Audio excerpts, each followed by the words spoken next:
Welcome to the Calling All Heroes Comics podcast, our return after a 1 week absence. And we're back. I am George. I'm joined by Tim. Hey, how's it going? Wolz. Hey there. And Gary. Hey, hello. And it's a huge week. We're going to make up for skipping a week because we had Comicon. There's some show and tell here, Marvel Legacy, bunch of other stuff. All kinds of comic book goodness. Yes, absolutely. So we're going to get started right off the bat. How was the con? Wonderful. Wonderful. Kari Andrews. Boy, he was wonderful. Absolutely. Nice guy. Did sketches for us free.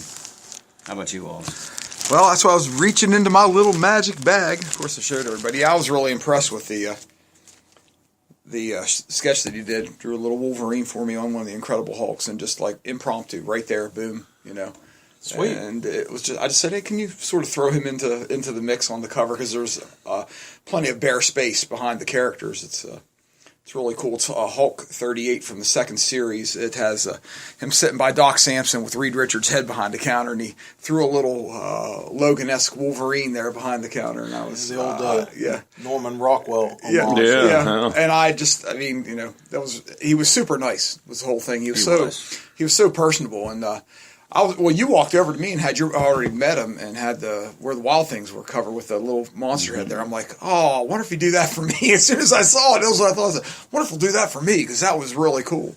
And then he threw another little Hulk face on another book. He was super, super nice. Yeah, wasn't charging a dime. Yep. And I got that Black Sinister hardcover off you like 2 days before that in the shipment. Troy Nixie, of course, doing the artwork, and he wrote it. And he just opened up the front. There's like a black double page, nothing inside the cover, and he drew the character in gold, whole full page and stuff, just whipped it right out. That's awesome. Nice. It was. And of course I waited, thanks to you, George, 30 years in the making. I finally got my Dark Knight Returns signed by Klaus Janson, and he put a sketch on it right underneath my Frank Miller sketch that I had done back in 86, 87. And dare I say it, I think it's a better sketch than Frank's. That was my Say first that all you impression. want. Yeah, that was my first Frank's impression. probably not going to hear this. You sent me a picture of her. You sent the picture to me. I remember saying, "Hey, look what he did," and I looked at it. I'm like, going, man, I like Jansen's Batman. Well, all fairness, I think I got that signed in a bar down in the hotel in Columbus. The night someone tipped us off, because Dave Sim and from Cerebus and Garrett they were in the bar, or they were staying in the hotel. We saw them in the elevator a couple times, and they brought everybody back to the bar. Sienkiewicz, I mean, all the big shots that were actually at that convention. And they were all in the bar, and someone tipped us off, so we went down there, and I took my comic book, and that's whenever he signed it. So in all fairness, it was a 10-second sketch by Frank Miller. Oh, yeah. So it was so cool. When I've held it close for a long time, and finally got, because Klaus was supposed to be there the last couple of years. Yeah. And he kept bailing. And of course, I know Frank's expensive to get. We were talking about that before, how expensive he is. I think it was $100 or something to get his autograph. You paid $0. Well, what was $10? $10. $10. Yeah. And I'm happy to have his autograph too, and I thank George as well. I wanted my Werewolf 33 signed. It was funny when I walked in, because it couldn't have worked out better for us, because the con opened at 1, and we ended up parking about a block away, and we're walking in, and as we're walking in, it was literally 1 o'clock on the nose as we walked in. No line, because Friday, I'd never gone on a Friday, but I was really surprised at how calm it was. Well, you showed a picture. You took a selfie, and I'm looking, going, on Saturday there would have been like 100 people behind you. Yeah, and that picture was after the Jansen signing. Okay. So you're probably talking 1:30, because as soon as I walked in, I said, "Where's he at?" And they kind of showed me this little map. It was, where it was right around the corner there, across from where the celebrity stuff was. I walked right over, and there was like maybe 10 or 12 people in line. I got right in line and was standing there, and within 10 minutes, they cut the line off at 200 people. And I was just like, "Oh, that's awesome." Good to hear. You kept giving me a minute post. Did you get it? Did you get it? Hold on. That's funny. But those are the precious moments. You know what I mean? That's that's what's good about. Yeah. That's one of the things that are good about comics. I got one more. I mean, I met a lot of really cool people. Ed McGuinness for the first time, Steve McNiven for the first time. They were both super cool. They were the first guys that I got in line for. And I saw $10 a signature. I'm going, and all of a sudden I read underneath it said, but if we personalize it, it's free. And I went, oh, cool. I'm thinking, you can write to Gary on every one of these books. And as I was telling you earlier today, it was like it sort of changed the whole format of the conversation because they knew. I'm like going, absolutely put my name on there. Right. I think it switched, whether or not, in my mind, it switched gears from this guy's a real fan. This guy doesn't have any other motivation for these books except that he loves them, which is true, and I just want to get them signed. Right. And we started talking about different artists. He was looking things over, and he saw some covers that he didn't realize. It's really funny. This is really funny to me. The first Monsters Unleashed had several variants. It had, 15 of them. Mm-hmm. And, when you have a guy working on the project, but he was looking at some of these covers going, oh, that's really cool. Because Mike Diodato Jr. did one of the variants. And he's like, oh, that's really neat. It's like, well, that's really funny. You work on a project he wasn't even really aware of. Not aware of what the other And there was an guys have Arthur done. Adams variant, too. He's like, oh, that's really cool. You sure you want me to sign it? I'm like, well, you did all the work on the inside. Of course I want you to sign it. Yeah. And it was just neat. It was neat. And Ed McGuinness, too, I didn't know anything about Ed. And he was just he was really super warm and friendly. And they were both, Steve McNiven and McGuinness were like side by side, too, which made it really cool. So I got one line and went to the other. They were both super neat. Let me ask you a question. This would go to all of you guys. When you get something signed, and I know you said before, it's like if it's personalized, it's for you. Yeah. I mean, that's totally cool. Is there a line you guys draw on that being okay in terms of diminishing the value of the book? Like, if it's a $5 book, fine. But what if it was a $150 book? If it's personalized, you're definitely diminishing that inherent value. I had him sign 1 in 100 variant, 2 of them. I had him sign to Gary on it. I could care less. Okay. I really I really don't not that there's a right or wrong answer. Right. I was just curious where you were coming from on it. Yeah, I mean, I never even thought about that. Does that really diminish the value of it? I mean, it's... And if there's a line, I mean, let's say you get a hold of a FF52 and it's an 8, and then Stan Lee's sitting there and he's willing to sign it to you for free, but it has to say to Gary. Do you think there's a responsibility past your ownership to not inherently... I get something else signed by him. Because I've heard that question before. You have Amazing Fantasy 15, and the thing's like a 992. And this is big bucks. Yeah, sure. You putting Stan Lee's autograph on the cover? I'm not. Right. I hear what you're saying. I'm not. I don't think, though, if it says... When it's in thousands of dollars like that, I think I'd hesitate. But a $100 book, heck yeah, I'd have him sign it. Well, Personalized? That same year and stuff that I met Stanley in Mid-Ohio, I had probably 4 or 5 books that were probably had a little bit of value to them. Uh-huh. And I had him sign because they're like, he's got to catch a plane. He'll sign one thing. And it was just cool meeting him. He was wonderful. But I think I got Spider-Man Masterworks signed by him. The first 10 issues. And it's not, there again, I have his autograph a couple times from various things and stuff. But that's the thing that I picked. I like Daredevil, the Kirby cover was Captain America 43, where they're in the boxing ring. One of my favorite covers of all time. Yeah. But I had 3 or 4 of them. And every once in a while you see a model and has Stanley on the cover because that was the ones I was going to plan to have signed. Mm-hmm. They didn't get signed. They're not signed. I had to pick one. I'm like, here's Masterwork. That's some of your masterpiece right there. Well, if 10 issues of Spider-Man. I was going to get the one Ed McGuinness with Spider-Man, Devil Dinosaur. I was going to get that signature certified. And then at the last minute I said, you know what? I just don't. I don't even feel like going through that. It's just that it didn't mean that much to me anymore. But I'm just thinking though, if I would have done that and he put to Gary and he signed his name, it's not going to change it. It's still a signature series book. I mean, it's got my name on to Gary, but he's signing Ed McGuinness. I mean, I'm sure it's like regardless, they're going to assert that, and whether it says to Gary or just says Ed McGuinness on it. Right. But yeah, I guess my whole thing about it is just that, they're mine, I'm not going to get rid of that book. It'll be up to the girls, when they whatever they decide to do with it. Yep. I like it. I look at it, it says to Gary, I'm like, that's pretty cool though. But I see what you're saying though. Most people, I don't know. I mean, if somebody really liked the book and they weren't Gary, they'd be like, well, I'm still going to maybe buy this, just because. Sure. But on the other hand, they might think about it. They might be like, it's got some guy's autograph on it. So I thought it was cool that it changed the whole like I said, it changed the whole perspective of the conversation. It was, I thought anyway, and I could be wrong, but it just felt that way. Well, it separates the true fans from the cash grabbers. Because they were asking me questions about what do you collect. I mean, they were asking me questions. What are you into? You know, and I told them, you know, the pre-hero monsters, stuff like that. And Steve McNiven was like, "Oh yeah, I love that stuff." You know, it just the whole thing just made it a smooth, cool conversation. And I bet you it's fairly refreshing to them to be able to talk to a guy that just likes it, because I'll bet you there's a disproportionate amount of people that it's obvious they're only in line because they're trying to make money. Dollars. Yeah. Well, and Steve McNiven, there was actually two CERT people from CGC, like two people in front of me. They had their little, their little scout, that has to come over with them to actually see the book signed. Yeah. So that was going on before I even got. I mean, I was watching that happen as I walked up to the. Well, like last year, Jim Starlin was sitting there, and this guy came over and had a stack. I mean, I don't know, probably 100 copies of Infinity Gauntlet #1, and we just sat him right in front of him, and he said, make a donation. If you remember, he had the donation thing. He said, I'll sign 15 of them, and then you got to get back in line. He's like, I'm not going to hold up this crowd for this. And it's obvious. I mean, I'm a big fan of Jim Starlin. I'm a big fan of Infinity Gauntlet, but I'm not asking him to sign 100 of them so I have them. Yeah. Put them back in a box in the closet. Yeah. I mean, listen, and there's, you know what?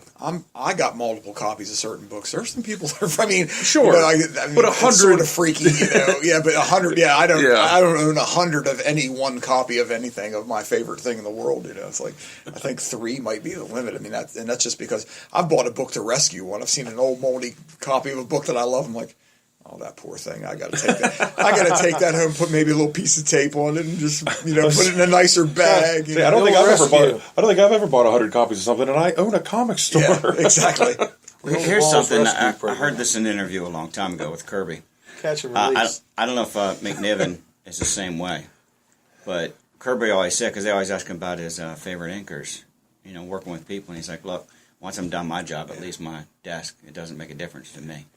I'm sure he cared a little bit more about it, and because they asked him, who do you like, Sennett, Coletta, and he was just like, once it leaves. Yeah. And I'm just wondering, with McNiven and those guys and stuff, they've done their job, and I'm sure unless something really gets crazy and they fix their artwork or alter it in any way and stuff, it's like that's what I sent out and it got inked, and then I'm moving on to the next job. I'm just wondering if all artists think that way. He said he was real pleased. Steve McNiven said he was real pleased because I told him, I love the perspective that each different artist did one of the 5 books.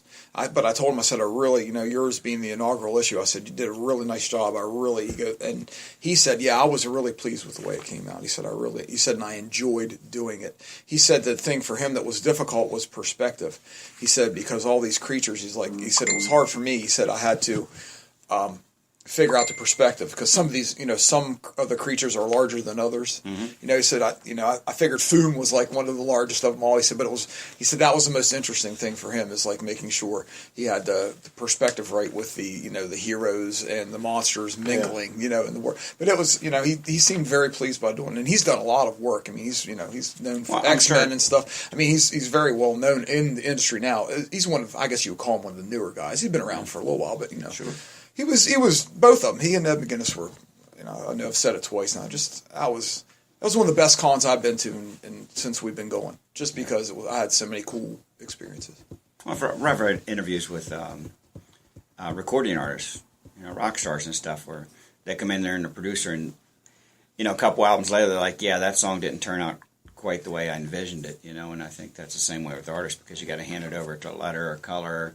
Maybe they're going to change this or that and stuff. And of course, it's been known that Kirby and DC and stuff, they changed the heads to make them look more like Kurt Swan, Superman, as opposed to or have Neil Adams fix it or whoever it was and stuff. That's kind of crazy. You ask him to do work and everything looks like Kirby except for the face and it looks like something else. So I'm sure a lot of these guys have disappointing stories. Well, like any creator, if you look at a director of a movie, some of them probably require that editorial control at the end, the final cut. Yeah. And then there's some that are probably like, well, I don't know. I directed the scenes and now I'm on to another project. I've never met the editor. You know what I mean? Yeah. Right. Everybody's going to be a little different. Yeah. My one other cool story, I'll make this short, which was really neat. I'll have this one, the Venom 150 variant Scotty Young. I like his take on things. I think they're cool. I don't own a lot of his stuff, but when I look at it, I'm amused. Every time I see it, I'm like, that's pretty cool. You know, and it's real cartoony, and I think it's neat. He was not there. He wasn't there, like, most of the day. And I came back around, I don't know, it was 3:30 or something like that. And I finally saw he was there signing books. There was about 7 or 8 people in line, and there was a representative from the con standing right behind the last person.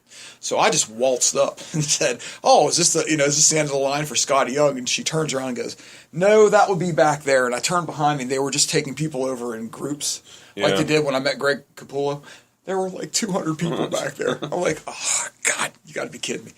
So anyway, so I'm like, I didn't realize. She goes, did you get a number? And apparently they were taking numbers. Like, they were calling people over in groups. I'm like, no, I didn't do that. She's like, are you from Pittsburgh? I'm like, nope. I said, I'm coming from Western Maryland. She goes, you sound like you're from Pittsburgh. She's like, what did you have to sign? I said, I just had this one book. She goes, let me have it. She grabbed it out of my hands, walked up to Scotty and said something to him, and already had it out of the bag and set it down. And, he signed it real quick, and I heard him talk to her, where is, like, I sort of saw the mouth movement, where is he at, because I was about 20, 30 feet away. And, like, she went back there, and he just sort of looked up and leaned up, and I walked, and I was like, I was really, giving him the thumbs up, and he looked, I had my Bertie Wrightson shirt on. He looked at it, he goes, nice frickin' shirt, and he gave me a big thumbs up, and, like, it was like, he signed the book, and I was waiting for, like, 200 people to go, hey, what's going on? Nobody said a word. She handed the book back to me. And I was like, damn. Yeah. And I just sort of walked away. I was like 5 for a minute. I'm like going, oh my God, I can't believe that. Just people are like, who is that? Yeah. It must be somebody. Maybe, that was another thing. Somebody. Nobody said anything. They were like, hey, have a goodbye. It's like, I'm a nobody, but I got this book signed by Scotty Young. That's Wolz with a Z. Yeah. That's who that is. Yeah. That's who that is. But that was, I didn't expect that to happen. I had no idea that was going to happen. And that was pretty fan moments. Yeah. I like it. Scotty Young's book, I Hate Fairy. I Hate Fairyland. Yeah, that stuff's great. Yeah, I think really he's cool. I like it. He's obviously I think a big fan of Calvin and Hobbes. Mm-hmm. I think that's where I know that was a big thing to him, and you can see in his work because I lived in the Baltimore, Washington area when Calvin and Hobbes was still in the Post, so I bought it every Sunday just to get it, because I really enjoyed it, and I guess I do like that kind of interactive play, cartoony play. I like that kind of work. So if that was a pleasant moment. I wish I'd have had a chance to talk to him because he seemed to me like a really cool guy. Yeah. Anybody that, Bernie's my hero. Anybody that's like, is into that too. I'm like, boy, that would have been cool to have a conversation. But nonetheless, it was neat for that moment. It worked out. It was a little kid moment, man. Had your fan moment? So I don't mean to take up, monopolize here, cool, but that man. was all good. That was awesome. Yeah. I really enjoyed it. Yeah, I like his Alice, or not Alice, Wizard of Oz stuff. Oh, man, I have a couple of those. They're pretty neat. Yeah. Yeah, he's pretty crafty. I enjoy that. It's kind of hard to put. I got the trade paperback. It's kind of hard to put that down when you're reading it. Yeah. It's like, man, how does he think this stuff up? It's just crazy. My find of the show was going over talking to Ron Wilson and hooking up with a 11 by 17 inked up. I don't know. I would say that's more than a sketch. I don't know. That It's not. Yeah. It's not completely as tight as like a printed cover, but I don't know. It's That's sort of his take on 197, the cover that Wrightson did. Yep. With Man-Thing and the Hulk. Incredible Hulk. Yeah. That's what Man-Thing #1 with the Hulk added on. Yeah, and But then I also see that sort of he's coming at him, sort of like the 197 too. Yeah. And then I got a couple Fantastic Four blank variants from him that he drew. Oh, that thing one was head is really cool. One was the head. Yeah, the blue eyes. That's awesome. Yeah, and he was super nice. Super cool. He's very laid back. Yeah. He's just super laid back. My uncle had never gone to a show before, and he went, and I don't know exactly how many, but somewhere between 20 and 30 copies of Metal Men from the late 60s, early 70s. You're looking for #1 and couldn't find it, but he found a ton of them. A lot of them were like $2 and $3 a piece. So he definitely filled in. And the first one's in. I think the first issue is the Brave and the Bold, right? Isn't it? That's their first appearance. Yeah, the first appearance. Yeah, the first issue, Ides has one in Pittsburgh that they graded at a 2.5, and the cover looks great. The 2.5 comes from internal stuff, but they had it for $60. So I'm always looking to try to beat that price point. Yeah, cool. But it's weird because there wasn't a number one. I didn't ask every single person, but I know he was actively looking for it, and I was asking around, and I didn't find one. I think it's one of those books where there's only 70 issues or whatever, and it's not worth a whole lot, and there's not a lot of people looking for it. But it's still hard to find. It's still hard to find. Who's bringing that to the show, you know? Mm-hmm. Well, that's one of those things. People, they're also bringing, I don't know how many times you've had it too, where they go, I left that back at the store. They're bringing the stuff that they figure is pretty somewhat hot. Yeah. You know, the real expensive stuff, you know, the flashy stuff, the big golden age, you know, with some of these folks. And the clearance. And to get the hell out of here. Oh, yeah. Well, I think there's a couple dealers that are there consistently that are just about the $2 books and the $5 books. You know, they're right there in the center, and you always like, and people are like, with the FF mad, logo, comics for less. Yeah. Yeah, those guys, every book's bagged and boarded, every book's $2. Yeah. Well, case in point, the Court of Owls, the number 6. Yeah. 3 or 4 different places, you know, well, most places, they had number 1 and 2 of it. And they were 20 and 20, and they would be on the back wall. Yeah, they were on the wall. Yeah, they made the wall. Yeah, and I'm like, yeah, number 6, the classic where he's, you know, looking like an owl, Batman. Capullo cover. That's one of the modern day classics that I've seen. Sure. That really stands out. I agree. So finally, after seeing a couple copies, and I wasn't pleased with either the condition, because, you know, it's the book's only a couple years old. Right. I should find it, you know, near mint book, you know, and a couple of them had nicks to this, and one was 20 and one was 10, but I'm like, no. Finally went and asked another guy, and he pulled one up. I'm like, boom. And Wolz wanted one too. So I'm like, do you have another one? Well, let me see. Boom. There's another one. And they're both nice too. And they're both just beautiful. Yep. And it would be nice to get them signed and stuff. By Capullo if he's there next year. Were they comparable in price to the ones you'd found earlier? They were $10 a piece. Yeah. Wow. Yeah, they were less. Wow. And it's just that cover is going to be a classic. Yeah. That's one for the wall. Yeah. I do find that too at the con. There's never too much rhyme or reason to some of those prices. I ended up getting for Tim just had a lookout for that Man Thing #1 from the first series. That was the original series, and I found that book for like $35 and $45, and I come across one that was, I mean, I pulled them all out. It was comparable, and ended up getting it for $15. Yeah. It was like, you know, man. And that's pretty, because, I mean, in high grade, that's a couple $100 book. Needless to say, I was very happy. Yeah, that's well, at a con, there's that strange, I don't know, arrangement where as soon as you walk in, if you stand there for more than 2 minutes, there's going to be books that you would have bought that are walking out the door. Sure. In someone's bag. Yep. So you got to get on it. But you can't look at all of them at the same time. You can't buy them all. Yeah. So you just have to let it go and just start walking around and buying what. Yeah, somebody just walked by you with your book. Yeah, you can't grab hold of them and say, "What's in your bag?" Yeah. You can't see it, but they got it. Yeah. Hey, what you got in there? Why are you smiling? What's in your bag? Yeah, no one's leaving here until I check out your bag. It's like the Constitution Park Easter egg hunt. You can see it, but you can only grab one. You know. You all run like lemmings to one spot. Yeah, that's like watching. What's in your bag? I thought that like 50 times on Friday. Yeah. What do you got? What that guy just leave with? Couldn't you see the deal? I said, what? Yeah. What that guy just leave with? Is it mine? Did you fall and hit your head? You all right? Yeah. Third Eye. You guys ever been to Third Eye Comics in Annapolis? Negative. They had a pretty significant setup. And oh yeah, they're there every year. Yeah, all their stuff was one of their books, but their merchandise, like their swag, was all half off, whatever it was. And they have a nice setup. Yeah, I went through and just cleaned up. There was stuff there that was going to cost more to have it shipped from Diamond. There was one guy over in like the artist zone there, like where Anthony was, that had books. That was where I got the red sticker where everything was half off. Mm-hmm. He was sort of away from all the other people, though. He was over there with like artists and things. This guy had a little booth there because away far away from where most of the comic guys were, you know, in their center area. And he was like, he had this nice little collection of books, and everything had a red sticker on. It's like whatever you see on there, it's half price. I was like, well, that's pretty cool. And they were all really nice. A lot of them had store stamps on them, but they were like right off the rack. They looked like books that had just been, you know. Yeah. I found it was an old. It was the last Defender's Giant size. I need #4, and it looked square bound. It was like, wow, it's a really nice price. And I'm like, oh. And speaking of, we'll try not to keep this too negative, but Neil Adams Wow. The books, the variants and stuff. I won't stand here and listen to you criticize Neil Adams. Man, I mean, it is unbelievable how expensive. I mean, I just don't get it because he had a little card, and I'm like, man, talking about tooting your own horn. Did you see that card? So is the douchebag alarm going to go off? The one that I posted the picture of that said what he wanted to get a picture with him? No. He had a little laminated card that said, from the man who turned Batman in from, Adam West into, the Dark Knight and this. And you didn't see that card? No. I have one. A little fine print. Does it say Frank Miller underneath on it? Yeah.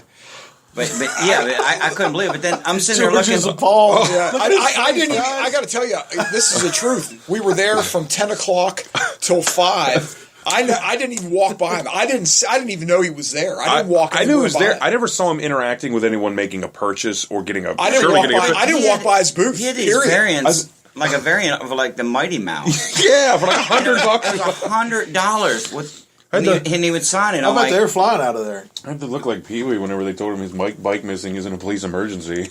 Yeah. The gurney. Unbelievable. But I can't believe, and all these things, there's 4 or 5 things, and of course they're all from Save X-Men from Cancellation, was one of the things on it. I'll bring it in. It's a card about 8 inches tall. You just got to take it, or? Well, yeah, it was just something. It was a promo thing. You didn't charge you $30 for it? Yeah, no, they were his handlers were handling out. And don't get me wrong, his prints and a lot of his drawings and stuff are really, really cool. I was a huge fan growing up. It was just totally ruined. Yeah, he did stuff for Warren Publishing, and I really did think he was quite talented. The Dead Man stuff. Well, he's doing a new Dead Man series. Yeah, I won't take that away from him. But he did the Batman series. He did a Superman series, and I just haven't. He's kind of like Simon Beasley, which I might get slapped for this, but I stopped being a fan a long time ago, and I still love his early stuff, Beasley and Adams. Yeah, the early stuff's much, much better. But yeah, they evolved into, I call it the Bob Dylan syndrome, where you go from singing to going like this, and it doesn't make him a less artist or a less songwriter or whatever you want to say. But yeah, they developed into this, like a caricature of himself, right? Yeah, they become a style, and Simon Beasley has become that, because I thought for sure. When Ellie Frazetta called him a hack, I was like, whoa. And that came from Frank himself whenever he did the Death Dealer series. Wow. And that's pretty terrible, because this Beasley is overly talented. I mean, just phenomenal. And so is Neil Adams. I've told you before, I think Neil Adams is one of the best gifted artists to ever come down the pike, ever. Yeah. And, his anatomy and his facial expressions and stuff were just... Yet still makes it's a not comic Rob book. Liefeld, he knew... This guy knows how to draw. But it still looks like a comic, though. It's very realistic, it does. but it's still a comic art. Yeah, right. I mean, I hear me going, wow. Yeah, man. No, we were walking by and they had Comicon people there trying to hand us probably that card. I wish I'd have seen that. I'd have been a little more open-minded if I'd realized that it said all this outrageous stuff at me make fun of. I wish I'd have seen that. I'm walking by. Justin Ramsey was standing there with me. We're walking through together. This guy comes over. Hey, guys, there's a living legend over here. It's Neil Adams. He's over here. You can get a picture with him. You can come over here and meet him. Like, over here and meet him. And I'm going to edit this for the podcast. It's like, I got to say for Neil Adams. F Neil Adams. Like that. And then he kind of turned around to see who said it. And I'd like to think that he knew it was me and just didn't want to speak up, but he probably just was looking, because there was probably a sea of people saying that. And I posted a picture on Facebook, and you see this guy in the background looking at it, looking at the sign going, making the oddest face, like, are you insane? $30? Well, you can't identify Neil Adams in a lineup? Like, if I had gone to the con, I wouldn't know what he looked like. I don't know. Wolz is weighing his words here. No, he's done some great art, but his whole persona, though, now that he's on the Comic-Con scene, for me, is just, it's destroyed it. When he first started coming to Baltimore, because he's been there, like 3 or 4 years, maybe more. I had an old creepy that he did, like the insert page in there. I was gung-ho to get it. I'm like, I'd like to have Neil Adams' autograph. I'm like, I'm not paying $30 to get this one thing signed, and he just sort of, he had that sort of condescending sort of feel to him. And there again, if one of those things where all 3 of us or all 4 of us had, Neil Adams books to sign, it's like it's $30 to sign something. Well, here, sign these 8 books. Yeah. If it's $30, I'll split it. Like I said, I paid $10 for Klaus Janson. I don't have a problem paying $10 for somebody's autograph, but if it's just every book, you're nuts. Yeah. Yeah, well, 30 for one. I just don't need it. I mean, I can do without it. Well, and we've always said this before, so I don't want to rehash too much, but just that idea of they're trying to make sure they get a piece of what you're ultimately going to make. When they don't put your name on it, like they're signing something that's simultaneously making that worth money and making their signature less valuable because there's one more out on the market. Right. But for a guy like Neil Adams to say he needs $30 to stand there while you get a picture with him with your camera, I don't care who you are. Like, I'll argue that till the end of time. That is the most pompous, arrogant thing I can think of.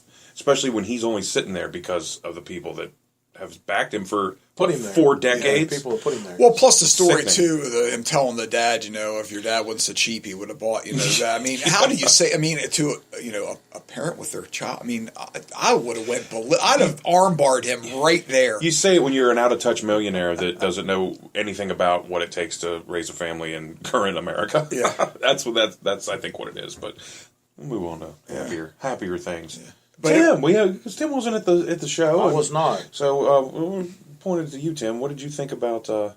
While these guys were at Comicon on Saturday, we ran Batman Day. We did. And Tim was a trooper. He was I here was here- from I was here an all hour the before time. we opened till the minute we closed. Yeah, man.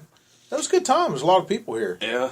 Yeah, you were pretty busy a few times. You were frantic up there at the cash register. Yeah. It's People 2-3 deep waiting to pay for their stuff. I was like, this is Yeah. what it should always be like.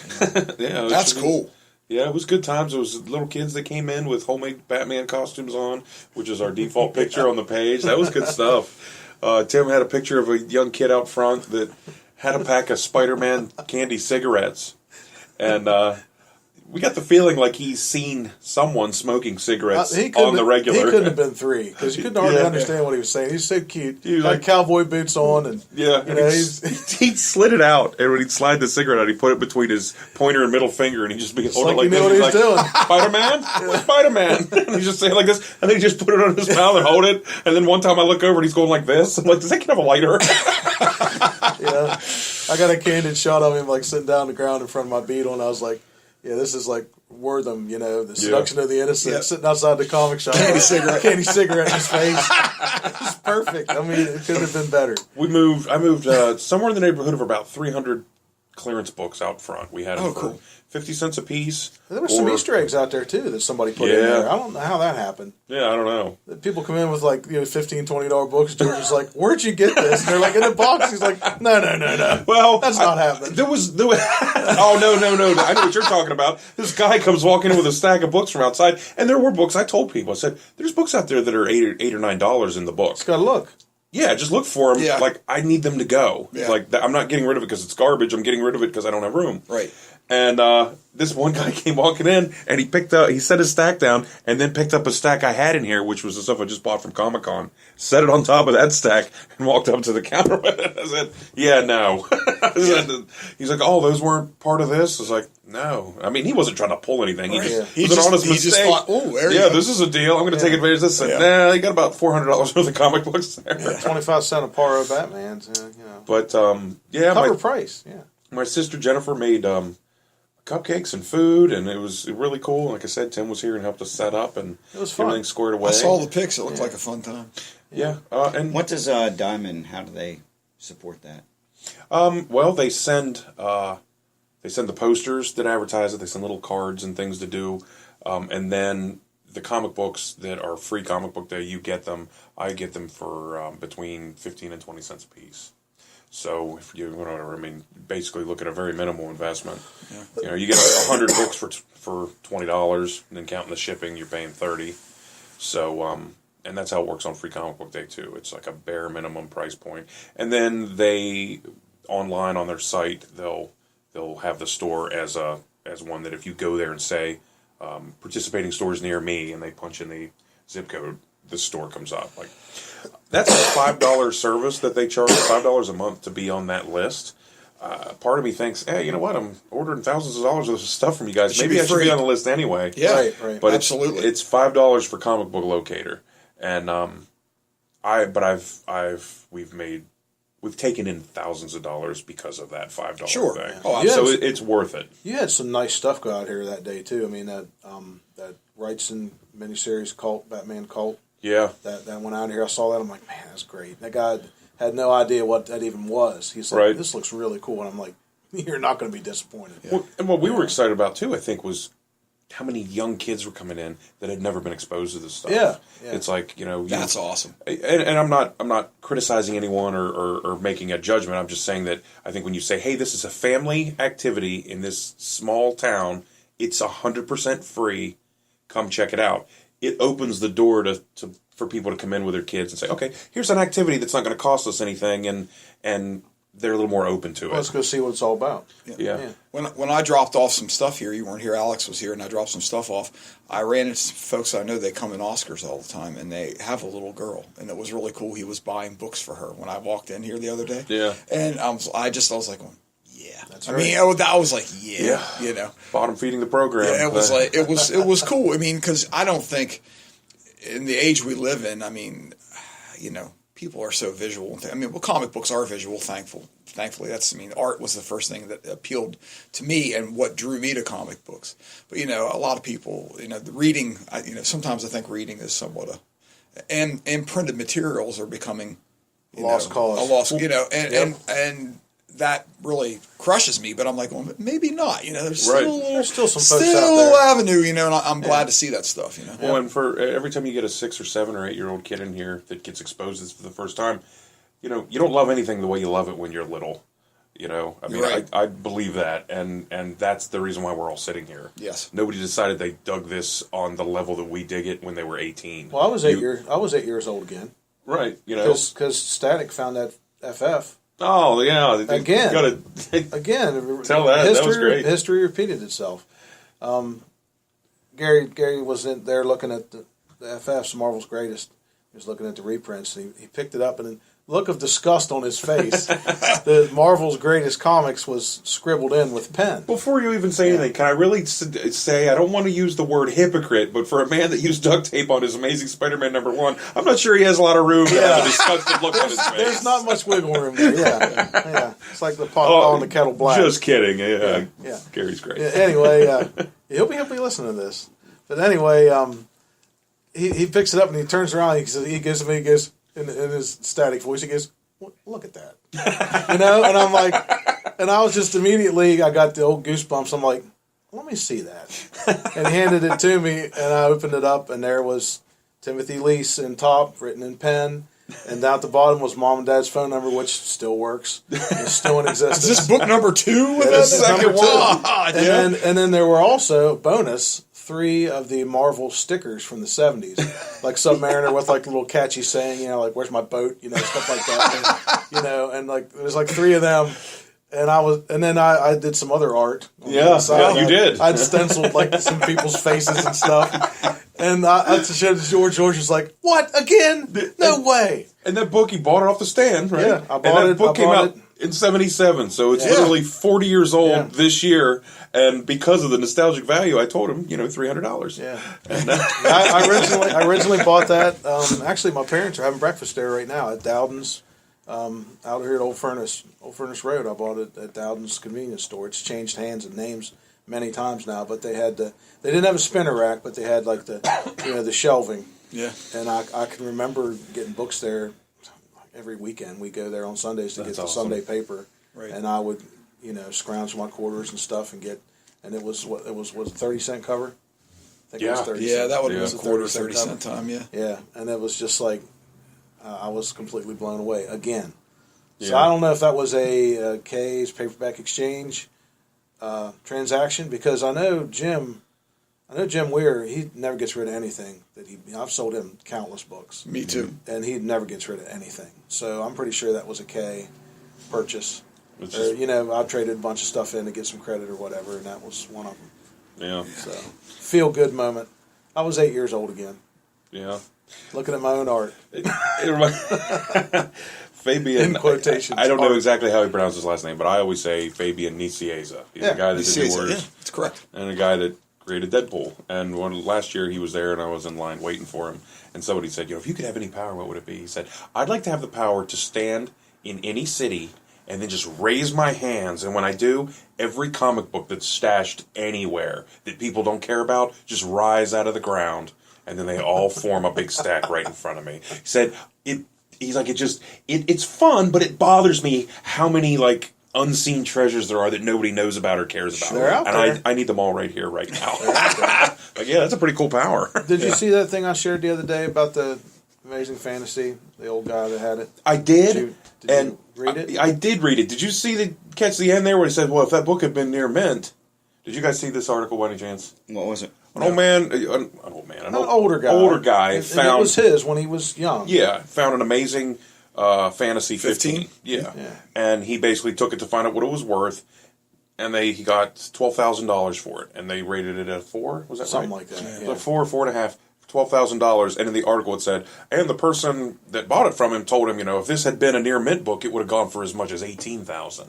I was like, I'm thinking, stop. Yeah, well, I'm thinking that guy might the person that just said that is a bold-faced liar, or trying to rip him off and didn't know that part was going to go into the article. Yeah, and knowing the fan base of comic books, I'm waiting for that guy to like just be destroyed on Twitter. You better put another 0 on the end of that. Yeah, $18,000, $180,000 maybe. Yeah, I was blown away by that article. So, like you said, stuff's still out there. Yeah. Well, you guys ever see Strange Inheritance on Fox? Did you ever see the Black Swamp baseball cards? No, but I saw the thing on Rosetta. There was like 100 of the tobacco cards found in an attic, of this house and stuff. And it changed the market, literally, on tobacco cards. Because of the stash. Because they had there was a couple tens in there. They had them slabbed and everything, the baseball cards. And they said if they put all these on the market at one time, it would ruin the market. Because it almost like tripled what was known to exist. It's like finding a new box of Hulk 181 somewhere. Yeah. Well, like I said, it's more of a modern thing. These tobacco cards are so rare. Yeah. But, they're 19, these things, 10 and 11. Yeah, these things went for hundreds of thousands of dollars, for the whole collection. But they could only put on like half of them at one time because it would flood the market. There's like 600 cards because there's like minor leagues and the whole set from the early 1900s. There's 100. Yeah, but it's like the Federal Reserve. So rare. Yeah, that's exactly what you're talking about. They're so rare. These have been sitting somewhere for decades. Yeah. And then they're over 100 years. And It's a great show. Huh? I enjoy that show. Pretty cool. It's like the Federal Reserve having to like sometimes destroy money to try to keep everything even and running smoothly. Like that's crazy that there was that many discovered. Yeah. The Warren Publishing used to sell stuff out of a warehouse. Like when you bought back issues for like Creepies and Eerie's and Vampirellas and stuff like that, Famous Monsters, they looked like they came off the mint. I'm sure they just had them in shelving somewhere, and they. Of course, the Bill Gaines collection. They've just pulled one off, and But you know about that, George? Yeah, Bill Gaines, I think, put from Mad and EC. He put 10 copies, I think, of everything, and they were all wrapped, and they've been wrapped since the 50s. And sometime, probably last 20 years, they went in there. I think after he died, and they said some of these ones in the middle, you just can't believe. So that's whenever you see like a 9, 8. EC, it's probably come from the Gaines file. Yeah. Well, most of the ones I ever see, it says from the Gaines collection. They'll put it. I mean, and some of those books are going for like $15,000. That's what it's going to be like whenever I pass on and they see that mom and dad phone number and stuff. Yep, the Lease collection. It's from the Tim Lease collection. The Lease collection, 1977 collection. They're going to make that phone number a 900 number so that if you try to call it to talk to anyone that knew you, they charge $1.50 a minute. Yeah, it's pretty sweet. Sweet gig. Well, I'll tell you what, on to signature series. Yeah. We're rolling on to new business. We picked up Marvel Legacy. That's, I guess, the biggest deal of this past week. It is a big deal. Tim, we kick off with you. I know you read it last night. I did read it last night. I was not let down. Is it because your expectations were already so low? Or? Well, no, not really. I mean, but I did read a couple articles, buzzkill articles on the web, saying, that the true believer fan, from the 60s and 70s is going to be like, give me a break. How many times can they reinvent themselves? But I wasn't let down, and I was very, very pleasantly surprised at the last 2 pages. So I don't know, do we want to talk about that? I mean, because... Not the last 2 pages. Okay, I'm not going to talk about it because, the ink... What are they getting at? What's the point? The ink is still drying on these books, man. A lot of people have read them yet. Do you want to give just a synopsis of what the book is without any spoilers?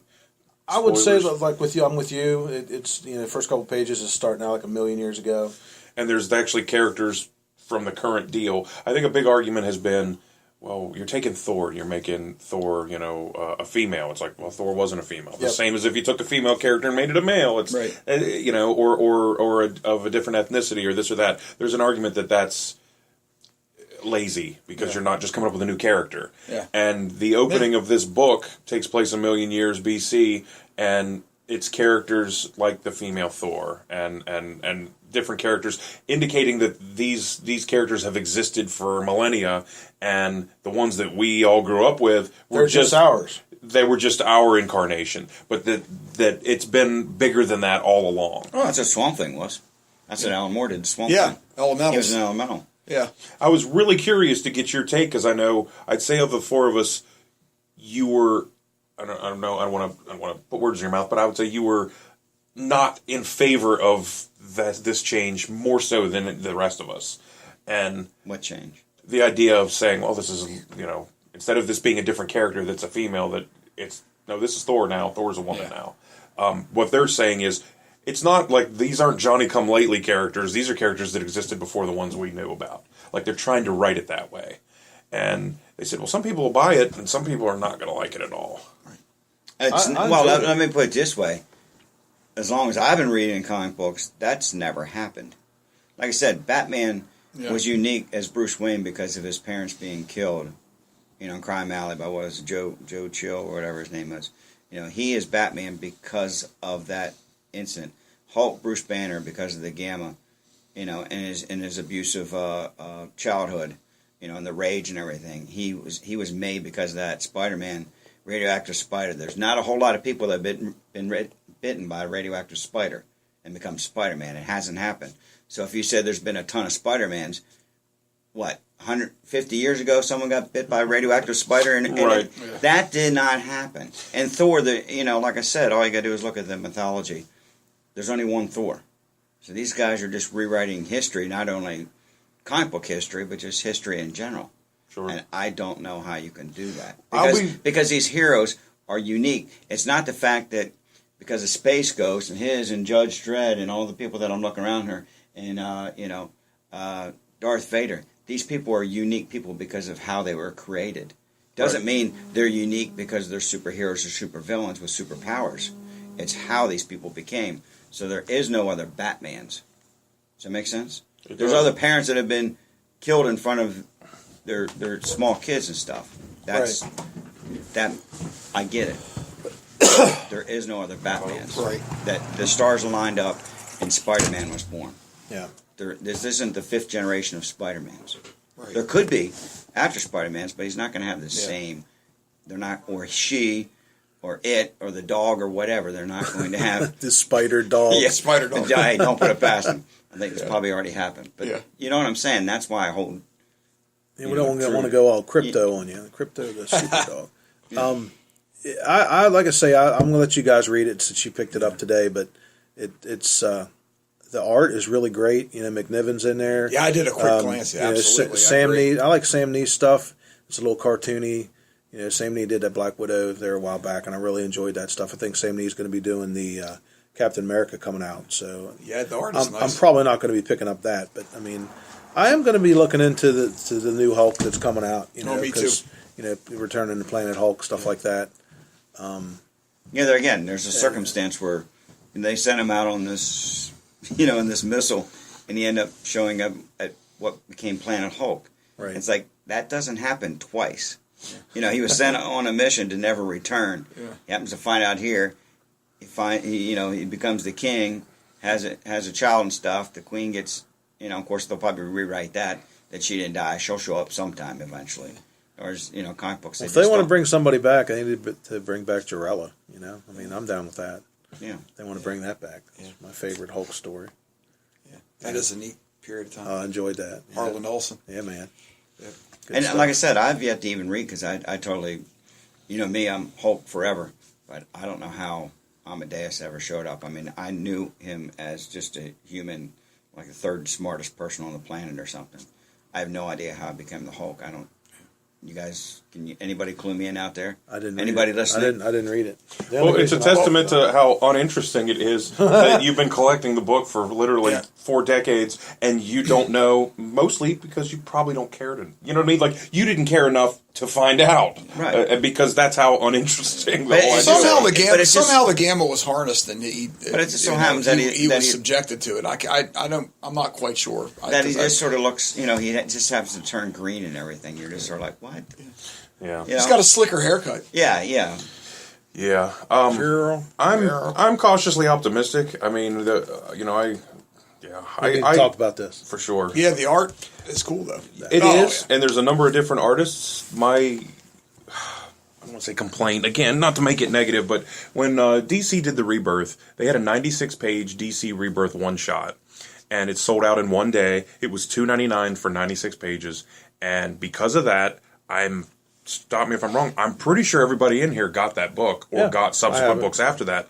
How many books from DC would you guess you've purchased because of that? I mean, there's going to be an argument made that had that book not come out for $3 and had been a big deal, like how much DC stuff did you buy? Probably more than you ever did. A lot, because like I've said before in other podcasts, I'm astounded at the amount of DC I buy now versus the amount of Marvel I buy now. And wouldn't you say that the $2.99 book that was 96 pages was a catalyst to start all that? You're going to want, with quality art and quality stories, like I didn't buy every new DC book. I thought, man, there was a lot of cool variants that came out. I bought some of those. Can I ask you Kelly this? Jones? I've read the Court of Owls and the City of Owls.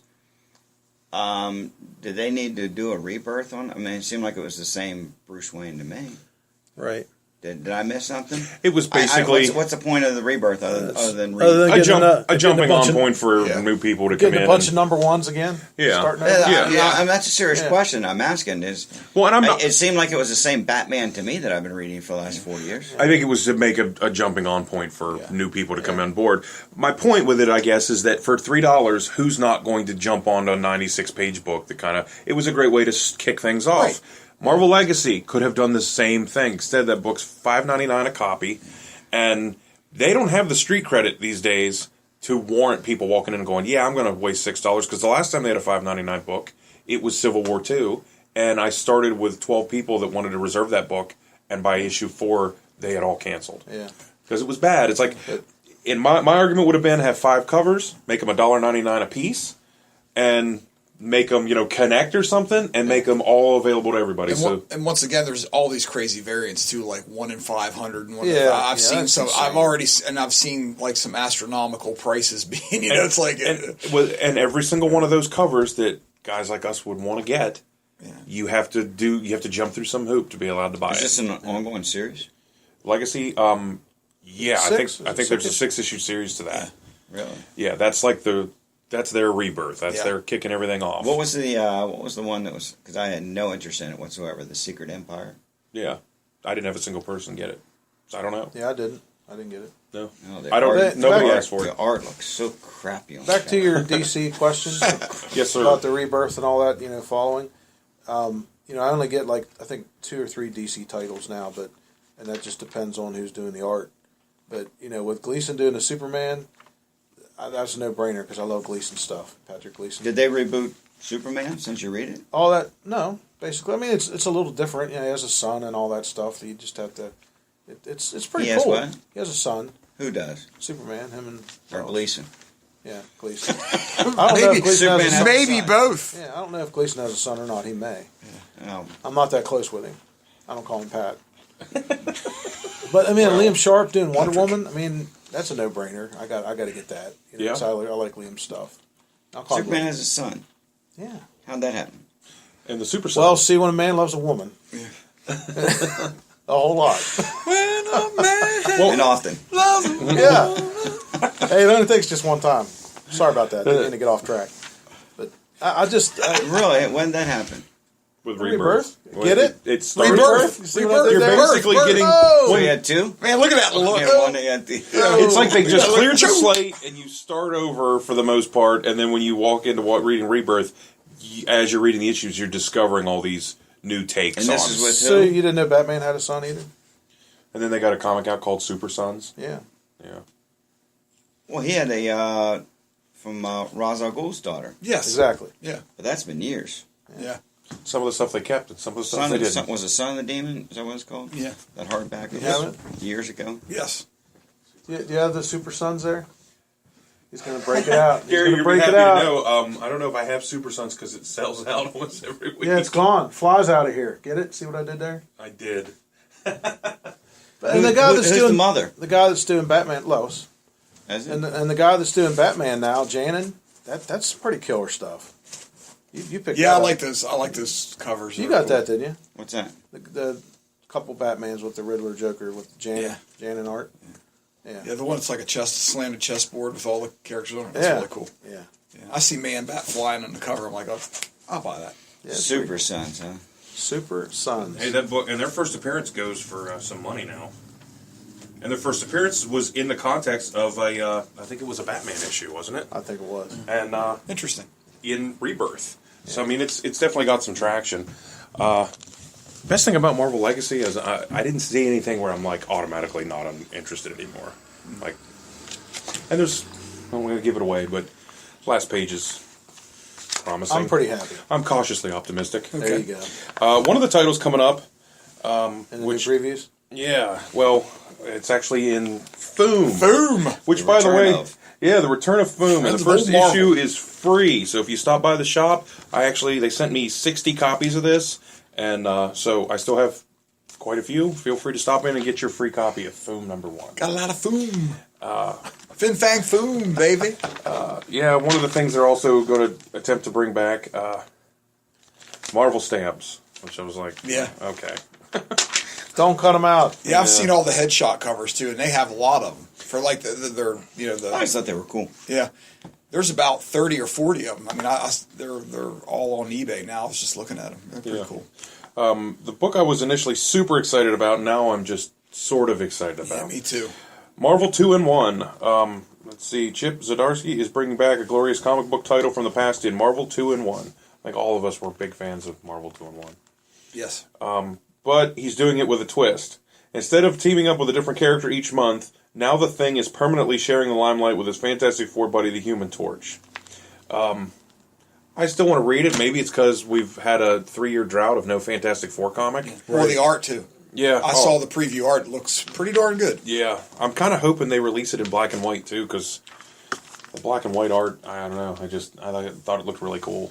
Absolutely. Yeah, the art looks very nice. I was promised. Yeah, but I thought it was going to be the same thing though. I thought he was going to feature like a different, team up. Yeah. And which is the reason why we like the book. Yeah. And like you said, you got a one-shot, cool story. Right. Each month, boom. Yeah. And this But the promo stuff looks like there's going to be guest stars in each one. I hope. It's just going to feature Yeah. the Thing and Human Torch in each one. Or guess- crazy villains. That might be, And I'm not saying that's a bad thing. I'm just saying that when it was a different person he teamed up with each time, it more or less guaranteed you one comic book with a whole story in it, Yeah. and you weren't required to do anything else. Yep. Whereas having those two together, They'll be they linked. could drag it out It'll for 5 link. issues. Exactly. And I'm hoping that this isn't some sideways, unilateral move to give us a Fantastic Four book without having to put Fantastic Four on the top. Yeah. I mean, it sounds weird, but I'd like to have a real Fantastic Four comic at some point. Right. We haven't had the 2-in-1 since 1983. I just Googled it. So January 74 until June 1983, there was 100 issues.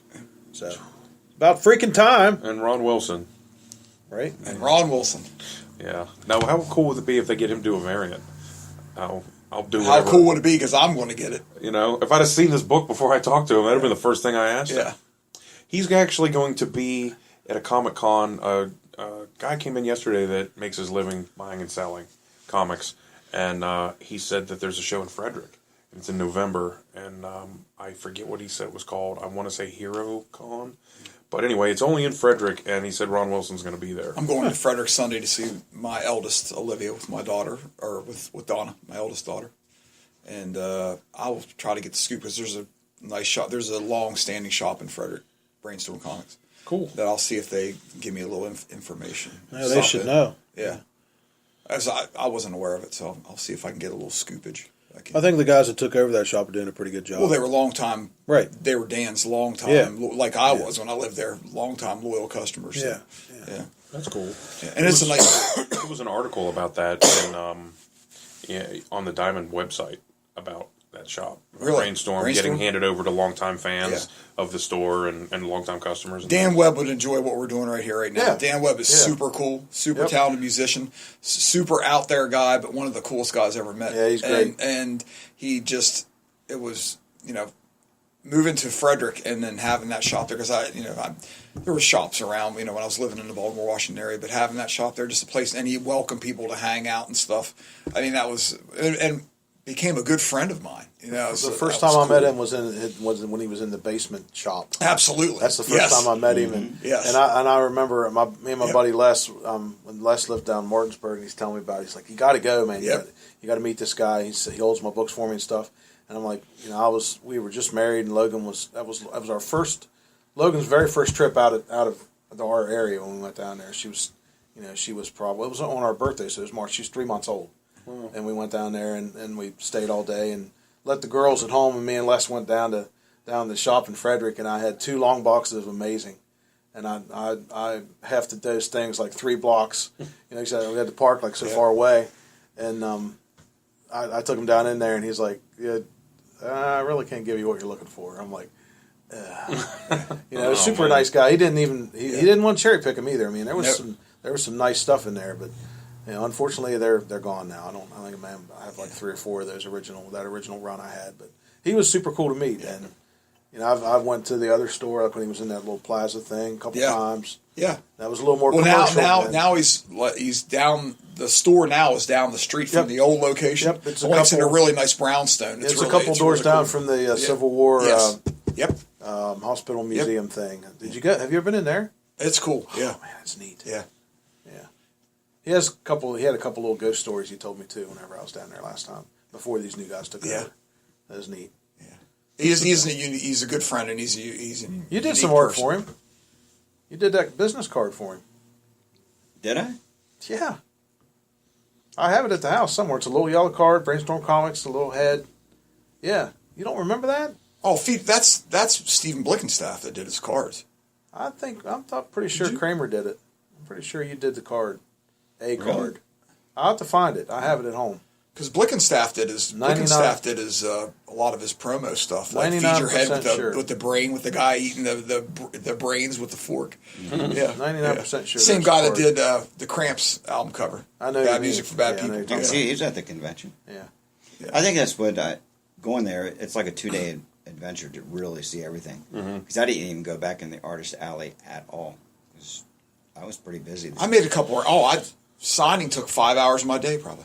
Yeah. Wow. Justin said he had a good time meeting people. Yeah, he had a real good time. Justin said he dropped some money for some individual people that were up and coming, and he said he was telling me about it.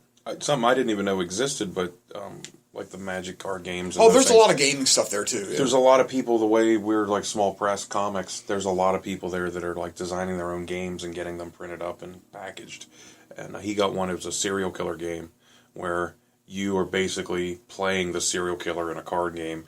Like a Friday the 13th type thing. It's like at a campground, and you get more points for killing cheerleaders versus killing the nerd.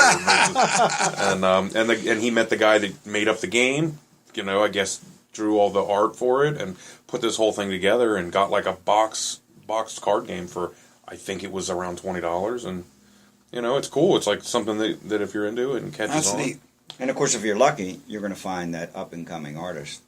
You're going to find your Ed McGuinness or your Kari Andrews. You're going to find him right there, and you'll be able to get it. I lucked out with Eric Powell, and I've told you that before, where right when he switched from Albatross to Dark Horse, I sent him money for his three original series from Albatross that he published. Those are expensive books. Asked him for a sketch. I have a penciled sketch of the Goon up in my room, absolutely free. It was $10 for those 3 books. Wow. Those books are probably $300 or $400 for him right now, but I caught him right at the right time. Right. You're at the right spot at the right time. And for some reason, it's just like, I really like this stuff, and I lucked out. I haven't lucked out with everything that I bought, but I always take a chance, and I would like to go by there and go to each individual person and just sit there. I hate not to buy something if you spend time with them and talking to them and just sort of walking away. It's like, well, good luck. Right. I hate doing that because I don't know if there's a guilt to it or whatever, but it's hard for me to do. Sure. So you almost try to avoid these people. I give like casual thumbs up or like, hey, that's really cool. But I'm like, if I stand there and talk to him, I'm going to be like, because I respect what they're trying to do, man. I'm going to end up buying and they're hoping, these things, you know. Yeah, they're hoping that you buy something. It's the last. Well, this is how long I've been to a con up. When I went, I don't know if I was with you or not. I know I was with Les, and I sat down and talked to Dan Fraga for like a half hour, and he was just the coolest guy to talk to. He was just telling me his input, and, what he gets out of doing stuff and where he comes up with stuff like that. And I bought some stuff from him and everything. I wasn't like. With something like Dan, he's been up there. Yeah, with the big dogs, right? Yeah, and Image and stuff. He did a lot of work for him early on. Yeah, it was like he was doing Black Flag and stuff at the time, and it was just like it was just a lot different. I mean, it had the Image twist to it, right. But it was still. Well, the cool thing about Fraga is he evolved. Yeah, you know what? A lot of those guys, I hate to say, a lot of those guys didn't evolve. Well, look at Keown stuff now. Yeah, Fraga evolved. I wish Keown would do some work.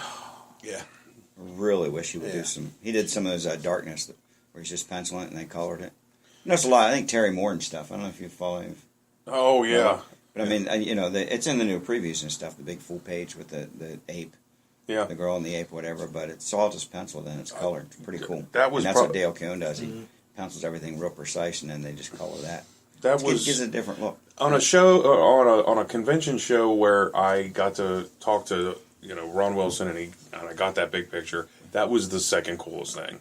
The first one being Terry Moore was there, and I am a huge Strangers in Paradise fan. I have everything that he ever did on that, and that series ended. I mean, it has to be almost 10 years ago. Oh yeah, that it ended, and he moved on to some other things, and I gave him a try, and I wasn't a huge fan, but I always liked the Strangers in Paradise stuff. Well, I had gotten a picture with him at the 10-year anniversary of Strangers, which was 8 or 9 years ago.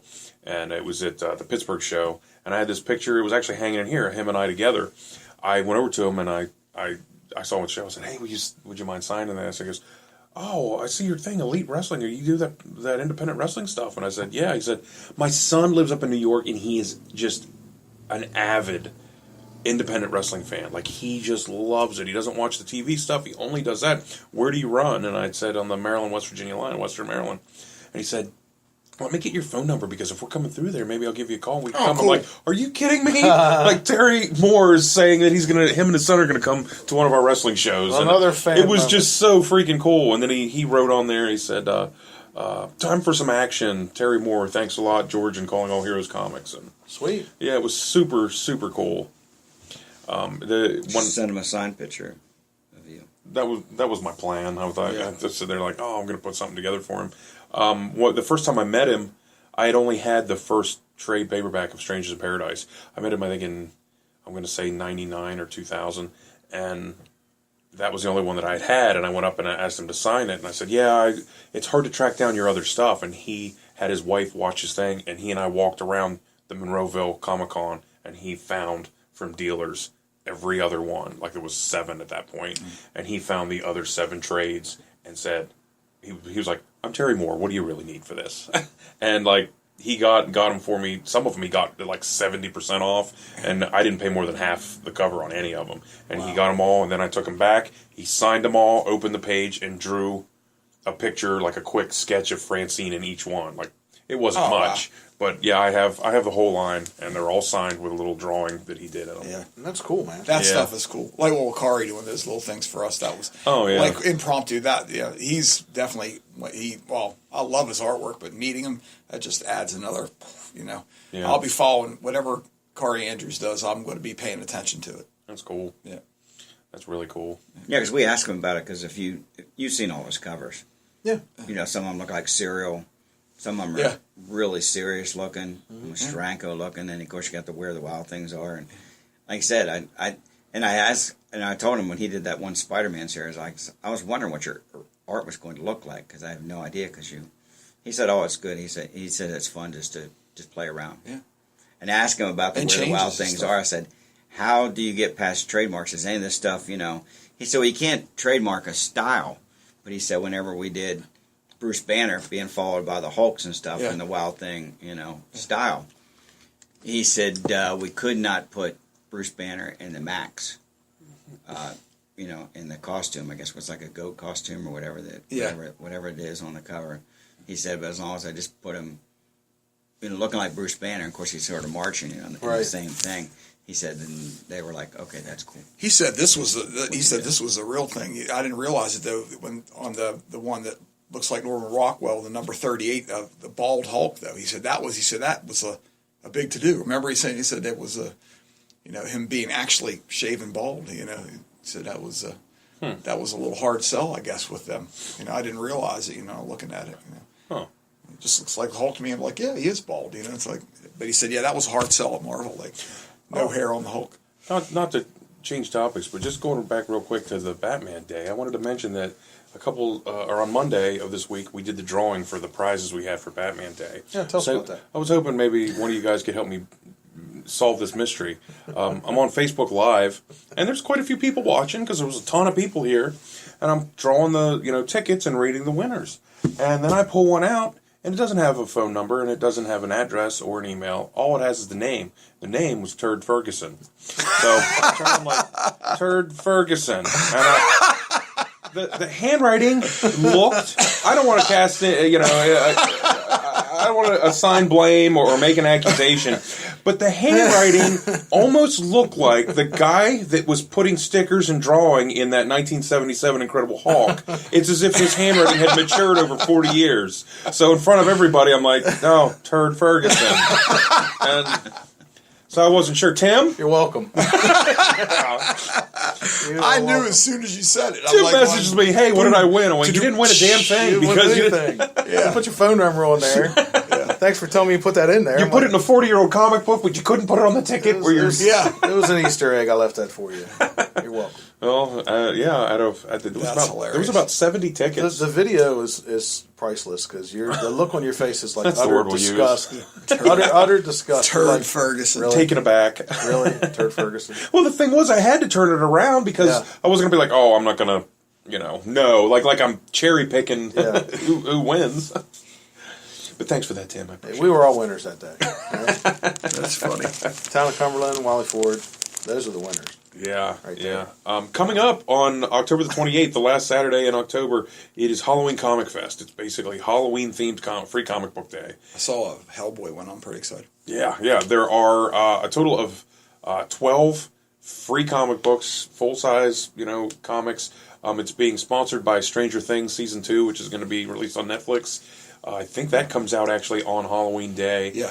And they're sending us some free stuff. We got some wristbands, got some T-shirts that we're going to be giving away, and some other Stranger Things related stuff. So cool. Everybody definitely want to mark that down on the calendar. I just remember something. Inhumans premiered last night, and I didn't watch it. I watched it. And just you know what?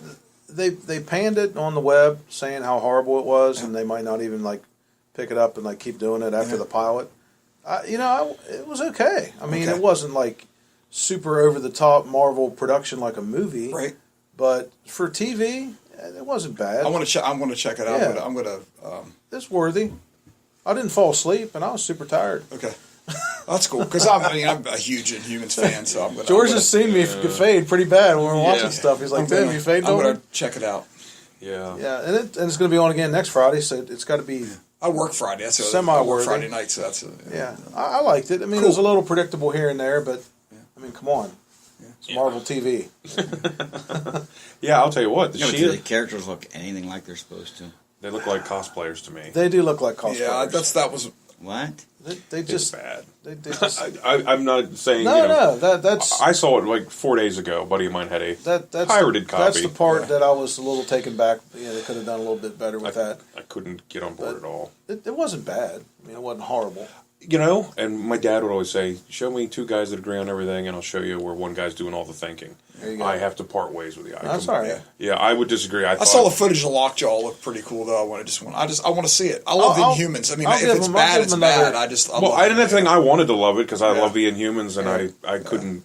The aesthetics of it, I thought, it was like, man, you guys are really half-assing this. I'll give them another hour next week. All right. Fair enough. I can't say that I won't because I want it to be better, but on a 10-point scale, I gave it a 3. Yeah. Well, it's even worse. Like the Guardians, whenever it was such a big surprise, we had no expectations for that. Sure. At least I don't think anybody did.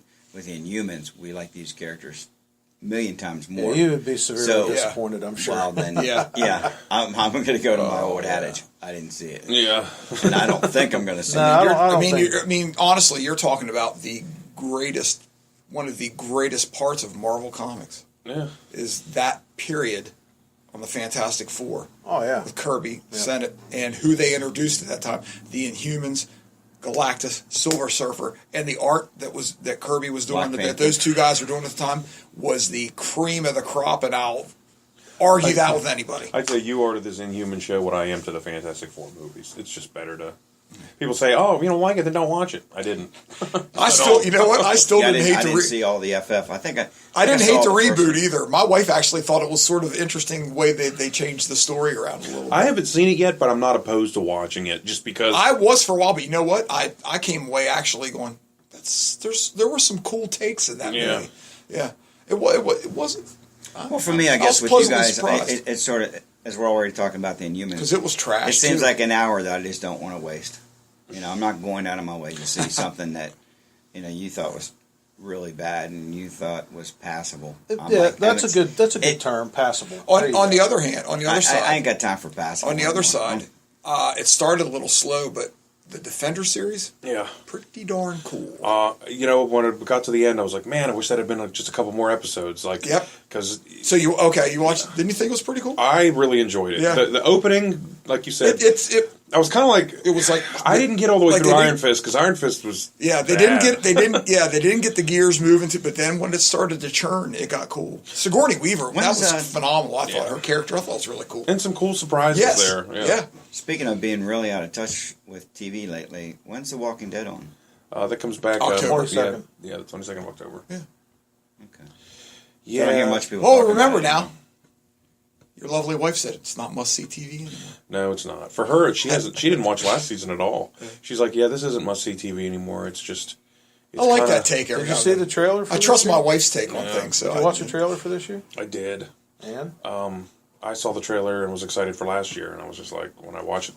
I'll tell you what it is. Because I'm already out of the loop of watching it, because we've had such a big break, I'm probably going to wait until 4 or 5 episodes are out, and then just binge it. To at least get a handle on it, because... Well, overall, I've liked everything I've seen. It's just, in the beginning, it was so intense, and every episode, you're like, wow. Yeah. Wow. Yeah. And then whenever it got to the one where the, look at the flowers type thing, that was a big moment. When she had to kill the kid and stuff. That was big. It was still must-see TV at that point. Leading up to that, there was a couple episodes, I'm like, man.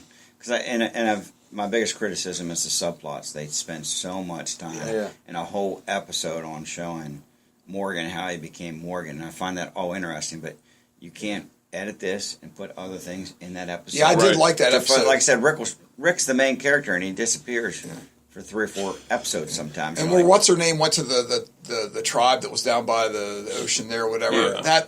It all fits in the end. That could have been. It does, but it shortened. The seasons, if they were 12 episodes as opposed to like 8, it would be 10 times better. Right. It doesn't have to. A major character does not have to get killed every time. A governor doesn't have to show up, or Negan doesn't have to show up every time. There doesn't have to be an epic battle. I get it. You can slow things down a little bit. But when you slow things down and spend a whole hour on one character, that's a problem. Well, especially whenever the week before that, you left this cliffhanger where everybody's waiting to find out what happened. Then you go 3 or 4 weeks of covering these isolated things that have nothing to do with it. And then I'm kind of like, well, man, I went from really wanting to know what happened to not even remembering exactly what happened. They just spread everything thin. And the first season and even the second season, it's like they called it ongoing survival horror. And I love that idea of this group of people against the world trying to survive. And every minute you're kind of with them on that journey.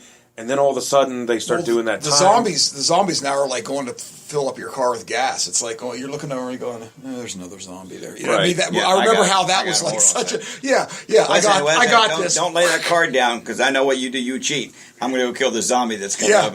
I'll be right back. Yeah, no, you got the cards. The knife comes out in the eyeball, and like, okay, what were we doing there? It's like in a second nature. Definitely a secondary threat. Yeah. But that was neat when it was much more of a threat. Remember the barn. Yeah. The barn scene. Yeah. The guy's name. Herschel. Yeah. Man, that was intense. Feeding the family chickens, man. Yeah. That was when they got overran and stuff, and they were running for their lives. And there again, the governor stuff was really intense.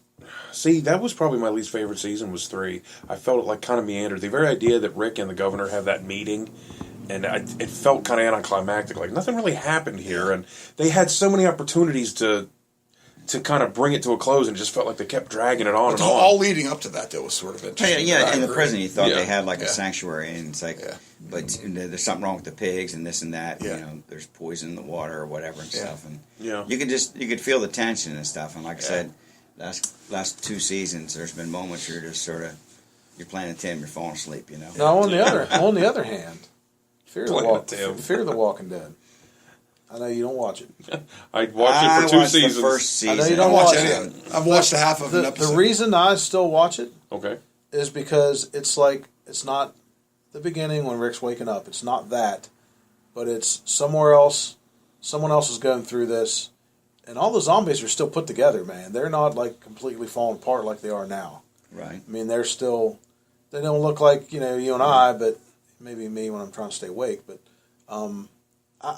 it's pretty good right now. I just watched it. It was like the last episode was I think it was the last one. Are they on season 3? Yeah, season 3. Yeah.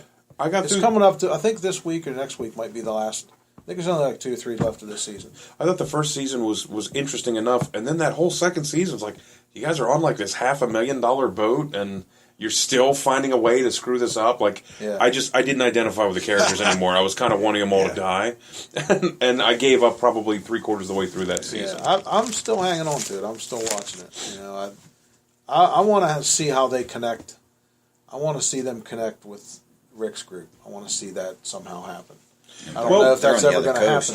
Well, I mean, the other thing too, and I may still be on board with it. I don't have cable. Everything is online. So when it comes to Fear the Walking Dead, I was buying those by the episode for $1.99. Okay. So maybe that also, I was holding it to a little bit of a higher standard. Right. Like, am I really going to lay $2 down to watch this again? Right.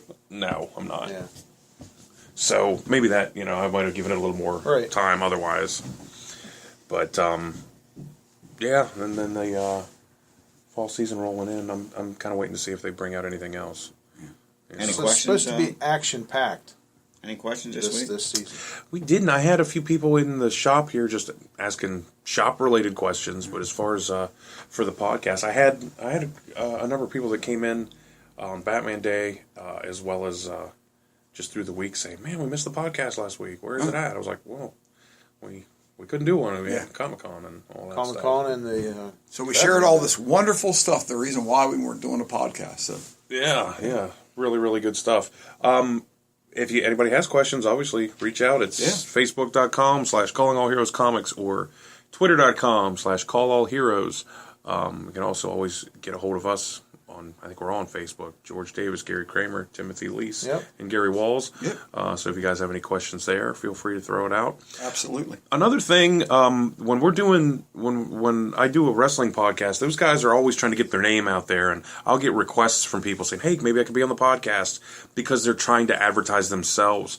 And I think in comic books, there's a lot of creators out there that maybe they're trying to push their product. They're not necessarily trying to push their own face. So if you're listening to this and you're a creator, please don't hesitate to reach out to us, because if you have something to promote, we'd love to take a look at it and give some feedback and even have you on the show and talk about it. So anybody out there that has anything that you're creating that's in this world of comics and stuff, please let us know, because like I say, we'd love to have you on. Help you out, because this isn't for profit. No, it's not. If it is, we're doing it wrong. Where's my check? Just 4 guys hanging out on Saturday morning. Yeah. So talking about books. Well, in closing, you guys have anything you read this week? Anything you'd recommend? Anything that you want to say? Whatever you do, don't buy it. I'm enjoying Venom, but the Venomverse is really cool too. Yeah. Yep. It's cooler than I thought it was going to be. I really like the story. I'm enjoying it. Yep. Very neat. Yeah. Yep. I like the Batman Death Machine, the art in that book. And because the issues are coming out really rapid, too. I mean, it's the last issue of Venomverse is coming. I mean, it seemed like it just like, I was like, this isn't weekly, but it must be like bi-weekly. Yeah, it came out every other week. Yeah, it came out really fast. I'm like, it was pretty cool. Pretty cool story. Yeah, I thought so, too. Yeah. I'm going to stick with Legacy, because that's the only book I've read so far. I'm excited about reading it now. I looked at some of the art, and I'm like going, okay. Yeah. I'm excited now. Yeah, next week, first order of business will be to get you guys' take on that Legacy, because I'd be curious to see what you guys absolutely. Think. The art, my initial look is like, I was pleasantly surprised. Put it that way. Yeah, that's how I'm going to put it. Yeah, I was. It was passable. I felt like there needs to be. I'm waiting for the next piece of the puzzle. There you go. You know, let's say that. That's how they get you. That's how they've been getting me for 30 years. That's the bait, man. They set the hook. To be honest, as critical as I've been on the Thor, Mangog's coming back. I think issue 700 that I have. Oh, cool. Ordered, and supposedly, they say she dies. The female, that she actually dies in this battle. Wow. I'm surprised they've revealed it and everything, but yeah. Huh. So I'm looking forward. I've always thought the art in it was really cool. It's just a character. Like I said, maybe I've been boycotting it for all the wrong reasons, but. Well, the Marvel Legacy checklist, it apparently runs through. And just looking at it here, it looks as though the Marvel Legacy is only that issue. I thought it was a 6-issue miniseries, but it's not listed for October or November or December. So that's why I asked. I don't remember seeing it in the order form of right. any significance. So I was like, So maybe I'm just missing it. And see, maybe that's again. I don't want to give anything away, but when you read Legacy, tell me if you guys feel like it set the stage enough that if you're not willing to buy 25 titles that tie into it, if you're only buying 4 of these, you're still on board. Yeah, you know what I'm saying. Yeah. Is this what you're referring to? This last sentence in this page? Well, it was in 700s. That's. Yeah, I ordered 700, 700. 2 months ago. Yeah, but like it says down there at the bottom, Thor 702 in the new Marvel previews. Can a guest appearance by Hercules avert disaster? Artist Russell Dauterman returns as Legacy marches toward the death of the mighty Thor. Right. So, there you go, black Wow. and white. Wow. Yeah, because, of course, Ragnarok and stuff, they're, one of my favorite classic stories is Mangog when he first showed up. And I had the big Marvel Treasure Edition, the oversized, and I remember reading that when I was, 14 years old. Right. Classic stuff. I'm on board with that. I'm pretty excited about that. Yeah, absolutely. Yeah. What, the Planet Hulk? Yeah. I'm ordering it. Those 2 books right there. I'll be I'm reading Hulk interested. again. I'm going to be reading Hulk again. Period. That's for me, guys. Like I said, I'm super critical of Marvel, but they've only got one way to go, and that's up. Yeah. Right. And we're pulling for them. I'm rooting. Yeah. Believe me. I'm rooting. Yeah. Yeah.